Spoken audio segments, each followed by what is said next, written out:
O choro de Jesus está registrado no Evangelho de João, capítulo 11, verso 35. E é bem interessante, é um versículo muito famoso. E o que é interessante a gente observar que o choro de Jesus ali não se deveu ao fato simplesmente de ele ter se sensibilizado com o que estava acontecendo, com aquele ambiente fúnebre e de lamento, né, das irmãs Marta e Maria, e de muitos judeus que estavam ali. A narrativa do Evangelho de João vai demonstrar algo bem diferente do que as pessoas imaginam quando fazem uma leitura um pouco mais desatenta. Desde o início, a primeira coisa que a gente observa é que Jesus propositalmente deixou Lázaro morrer.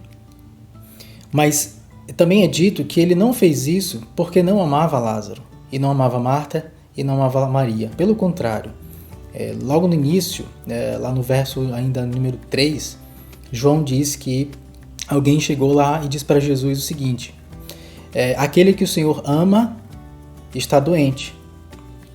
E aí, quando recebeu essa notícia, Jesus disse, provavelmente para todos que estavam ali, né?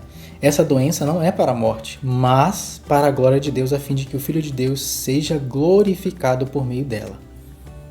E aí, isso justifica aquilo que Jesus está fazendo dali em diante. Não porque ele não ama, mas exatamente porque ele ama, exatamente porque ele quer também transmitir a glória de Deus, comunicar a glória de Deus e fazer as pessoas crerem nele. E aí, o texto continua dizendo ainda que Jesus amava Marta e a irmã dela, ou seja, Maria, e também amava Lázaro. E aí, quando Jesus soube da enfermidade de Lázaro, ele ainda demorou 2 dias. Por isso eu disse que Jesus estava enrolando e esperando a morte de Lázaro. A distância era muito pequena, 3 quilômetros. Em alguns minutos, Jesus conseguiria chegar ali. Mas ele demorou ainda 2 dias. E mesmo assim, quando ele se dirigiu depois, ele ainda não entrou na cidade, ficou do lado de fora. Tanto é que Marta foi encontrá-lo lá, do lado de fora da cidade, e Maria depois também encontrou ele lá do lado de fora. E aí, quando os discípulos ficaram sabendo disso também, eles acharam que Jesus estava numa missão suicida, quando ele disse assim: vamos voltar para a Judéia. E aí eles pensaram: olha, agora queriam te apedrejar e o Senhor quer tornar para lá, o Senhor vai morrer. Ou seja, houve uma percepção dos discípulos que Jesus estava sendo ameaçado pela morte. E aí Jesus dá uma resposta para eles interessante, dizendo que, olha, a luz está com vocês. Então você não tem por que ter medo das trevas, porque eu sou a luz. E aí, depois disso, Jesus falou o seguinte: Lázaro adormeceu, mas vou para despertá-lo. E aí eles acharam que Jesus estava falando que ele havia dormido, né? De novo, não estavam entendendo. Perceba que o tempo todo a morte parece aqui definitivamente aquela que dá a palavra final sobre os seres humanos. Mas Jesus vai mostrar algo bem diferente. E esse é o ponto aqui que a gente precisa entender nessa narrativa do Evangelho do capítulo 11. Só que aí Jesus falou de maneira muito clara para eles: olha, Lázaro morreu. E aí ele emenda dizendo o seguinte: eu me alegro de que eu não estivesse lá. Isso está lá no verso de número 15. Para que vocês possam crer. Então observe que tudo o que aconteceu, tudo que foi permitido ali, tudo se dirigiu para que Lázaro viesse mesmo a morrer, que Jesus não estivesse lá, que todos testemunhassem que Jesus não estava lá, para que quando ele chegasse lá e ressuscitasse Lázaro, essas pessoas viessem a crer. E aí, quando a gente prossegue a leitura, Jesus chegou, ele encontrou lá Lázaro, ele já havia sido sepultado há 4 dias. E aí, como eu disse, Betânia ficava muito perto, 3 quilômetros ali, mais ou menos, de Jerusalém, onde Jesus estava. E aí, os judeus que estavam ali, consolando Marta, Maria, quando viram que Jesus havia chegado lá, e aí também o que Marta havia dito, Senhor, se estivesse aqui, não teria morrido meu irmão. E aí começaram a chorar, e Jesus, esse é o primeiro momento, Jesus dá uma resposta bem mais clara para Marta ali, dizendo assim: eu sou a ressurreição e a vida. Quem crê em mim, ainda que morra, viverá. E todo aquele que vive e crê em mim, não morrerá eternamente. Ele faz uma pergunta, que é uma pergunta para todos nós. Você crê nisso? Você crê que Jesus tem a palavra final sobre a morte? Nesse evento da ressurreição de Lázaro, é exatamente isso que ele está mostrando para nós. Que é ele quem tem as chaves da morte e do inferno. É ele quem tem a palavra final sobre a vida humana. E ele demonstrou isso quando ressuscitou Lázaro e mostrou para todos ali ao redor. Só que isso nunca havia acontecido na história da humanidade, a não ser em alguns episódios no Antigo Testamento, em que um morto voltou a viver e muitas pessoas testemunharam isso. Então você imagina todas as gerações de seres humanos que tiveram que lidar com a fatalidade, a inevitabilidade e irreversibilidade da morte, como aquela que dá a palavra final e não há mais nada que possa ser feito. Todos nós vivemos com a sombra dessa experiência da morte, sendo aquela que diz, por último, o que vai acontecer.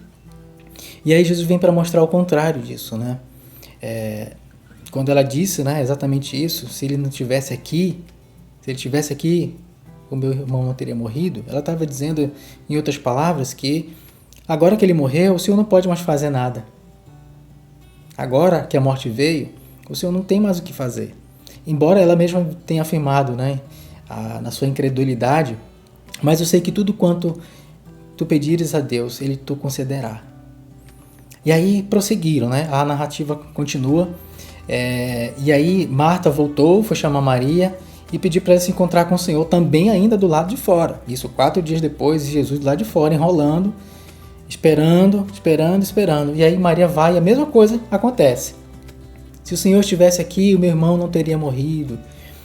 E aí, quando Jesus viu que ela chorava, os judeus estavam ali chorando, então esse clima todo de comoção, e aí no verso de número 35, Jesus chorou.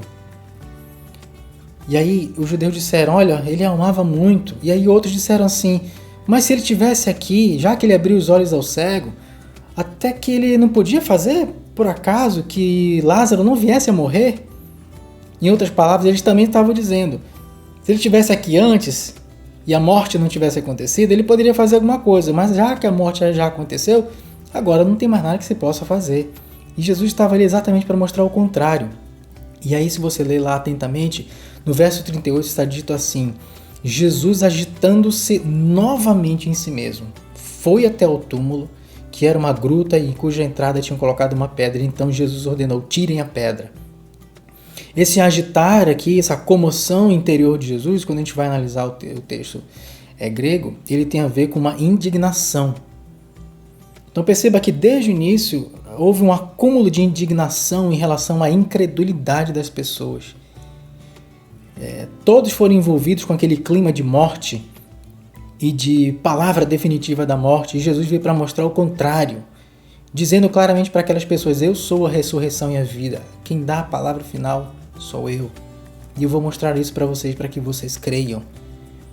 E ainda assim as pessoas não criam, e isso motivou muito mais profundamente o choro e o lamento de Jesus pela tamanha sujeição mental e física e espiritual das pessoas à inevitabilidade e irreversibilidade da morte sobre a vida humana. E aí o que acontece?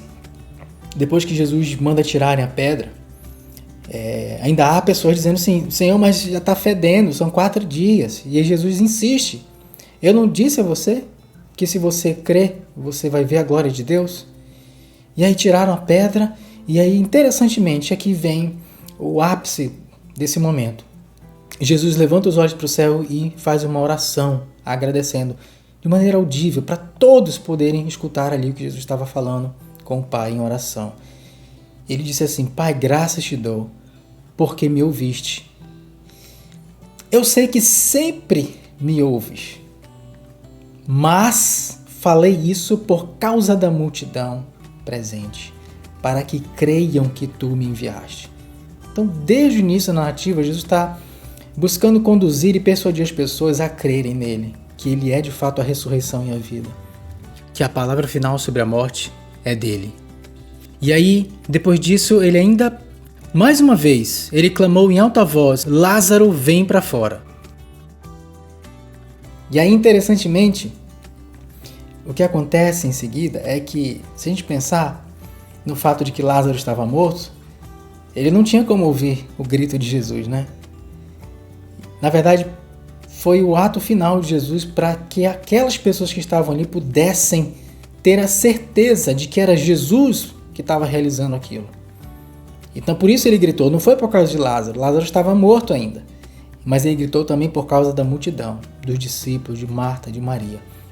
Lázaro vem para fora. E aí, claro, Deus o ressuscitou por meio de Jesus, e aí quando Lázaro sai, as pessoas ficam tremendamente impactadas com aquilo. E Jesus mandou que desamarrassem ali Lázaro e deixassem ele sair.